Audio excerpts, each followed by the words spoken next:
Now, an investigation that puts the medical profession under the microscope. More than a third of doctors say they've accepted free travel from drug companies, and more than a fourth say the drug companies paid them in exchange for everything from lectures to conducting clinical trials. This raises some troubling questions about possible conflicts of interest. Tonight, in collaboration with Business Week magazine, Doctors Under the Influence. Once again, here's Wyatt Andrews. This is Candace. For 5 years, Matthew Downing has struggled for an explanation. And you found her right here? Yes. Why would her daughter Candace, a happy 12-year-old, hang herself from the bedpost, leaving no notes and no clue? We had no warning. Absolutely no warning. The Downings blame Candace's suicide on the antidepressant drug Zoloft. They wondered why the doctor gave such a powerful drug when Candace's only complaint was anxiety in school. Then recently, in their lawsuit against the doctor, they think they found an answer. And I said, wait a second, what? Wait a second, because Candace's doctor, Matemi Selassie, had been paid around $12,000 making speeches touting Zoloft, with some of the payments coming from Pfizer, the drug's manufacturer. The Downings believe the money influenced the prescription. How dare he? How dare he take money for a medication that killed our daughter? Did the doctor tell you he was taking Pfizer money as he prescribed Zoloft for your daughter? Absolutely not. Take a nice deep breath.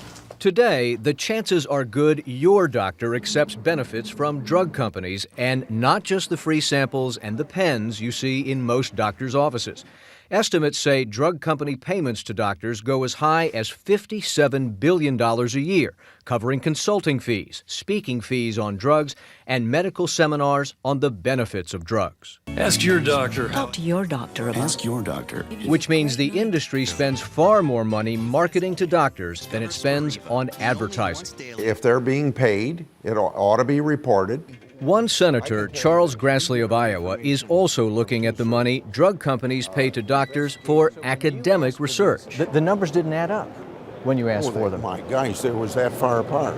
Grassley is investigating some 20 top medical schools, including Harvard, Stanford, and the University of Cincinnati, for underreporting the income top researchers are getting from the drug industry. Grassley wants to learn if the money is influencing research.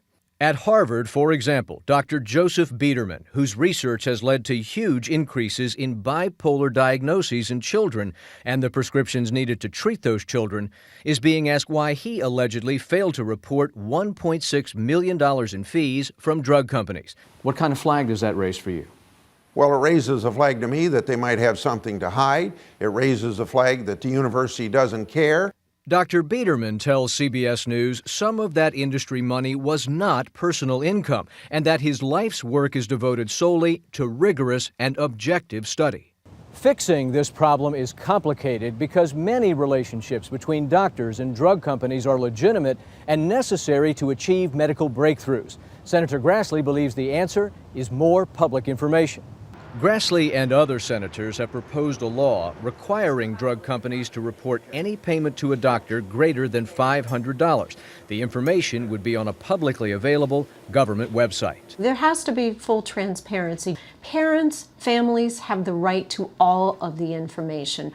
As for the suicide of Candace Downing, Dr. Selassie says in a deposition he was paid to speak only about the adult use of Zoloft. He declined further comment. Pfizer, in a statement, says its paid consulting work with doctors helps the company learn how to reduce adverse reactions and improve effectiveness. But the big question for the Downings is still about the money. How much of the industry's money is buying legitimate consultations, and how much could be buying the wrong prescription? Wyatt Andrews, CBS News, Durwood, Maryland.